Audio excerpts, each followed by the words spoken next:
హిందూ ధర్మ సాంప్రదాయంలో ఒక్కో ఏకాదశికి ఒక్కో ప్రాముఖ్యత ఉంటుంది. పుత్రద ఏకాదశికి కూడా ఒక ప్రత్యేకత ఉంది.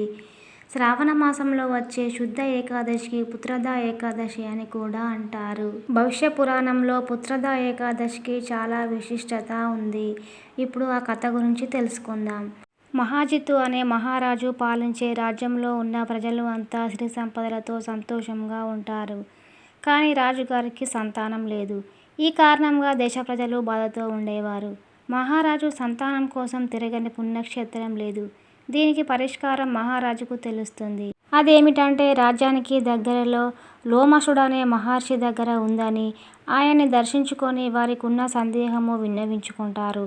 మహారాజుకి ఏ వ్రతాన్ని ఆచరిస్తే సంతానం కలుగుతుందో వివరించాలని ప్రజలు ఆ లోమశు మహర్షిని వేడుకున్నారు. దాంతో ఈ పుత్రద ఏకాదశి పూజ విధానం మరియు ఎలా ఆచరించాలో ఇలా చెప్పాడు. శ్రావణ మాసంలో మొదటి ఏకాదశి రోజున నిష్ఠగా చేస్తే మహారాజుకి సంతానం కలిగి తీరుతుందని చెప్పాడు. ఆయన సూచన మేరకు రాజదంపతులతో పాటు ఆ రాజ్యంలోని ప్రజలందరూ ఈ వ్రతాన్ని ఆచరించారు. లోమశుడు చెప్పినట్లుగానే రాజుగారికి పుత్ర సంతానంతో పాటు ఎవరికైతే సంతానం లేదో ఈ వ్రతం ఆచరించిన వాళ్ళందరికీ సంతానం ప్రాప్తించింది. అందుకే అప్పటి నుంచి ఈ ఏకాదశిని పుత్రద ఏకాదశి అని పిలుస్తారు. శ్రావణ పుత్రద ఏకాదశి పూజా విధానం. దంపతులు పుత్రద ఏకాదశి వ్రతం చేయాలనుకునేవారు దశమి రోజు నుండే ఉపవాసాన్ని ప్రారంభించాలి. ఏకాదశి రోజున బ్రహ్మ ముహూర్తంలో నిద్రలేచి తలస్నానం చేయాలి. ఏకాదశి రోజంతా ఉపవాసం ఉండాలి. విష్ణుమూర్తిని భక్తి శ్రద్ధలతో ఆరాధిస్తూ ఉండాలి.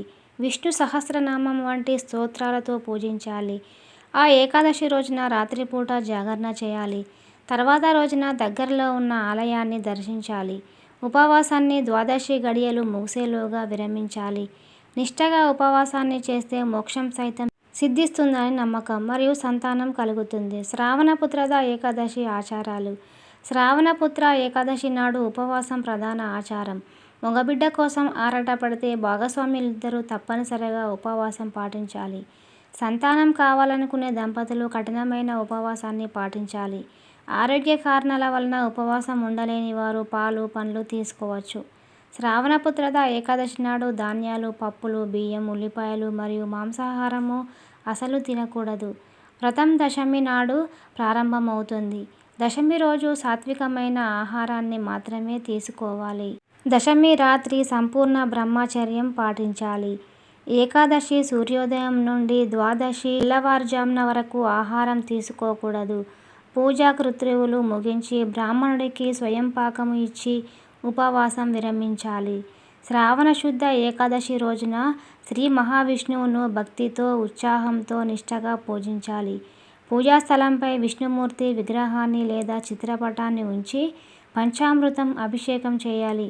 పూలు, పసుపు, కుంకుమతో అర్చించి విష్ణు సహస్రనామం పఠించాలి లేదా శ్రద్ధగా విన్నా సరిపోతుంది.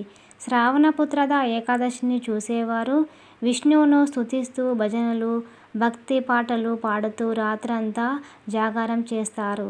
భక్తులు సాయంత్రం సమయంలో సమీపంలోని విష్ణువు ఆలయాలను కూడా సందర్శించాలి. పుత్రద ఏకాదశి రోజు ఓం నమో భగవతే వాసుదేవాయ అనే మంత్రాన్ని వీలైనన్ని ఎక్కువసార్లు జపం చేయాలి. శ్రావణ పుత్రద ఏకాదశి వ్రతం విశిష్టత. శ్రావణ శుద్ధ ఏకాదశికి అత్యంత ప్రత్యేకత కలిగి ఉంది. పుత్రద ఏకాదశి రోజున కుబేరుని జన్మదినం అని నమ్మకం. కుబేరుని జన్మదినం కనుక ఈ రోజున పూజిస్తే సిరి సంపదలు ప్రసాదిస్తాడు మరియు అనుగ్రహం తప్పక లభిస్తుంది. కుబేర అష్టోత్తరాన్ని పఠించిన శుభ ఫలితాలు దక్కుతాయి. మా వీడియో కనుక మీకు నచ్చినట్లయితే ప్లీజ్ మా ఛానల్ని సబ్స్క్రైబ్ చేయండి, లైక్ చేయండి.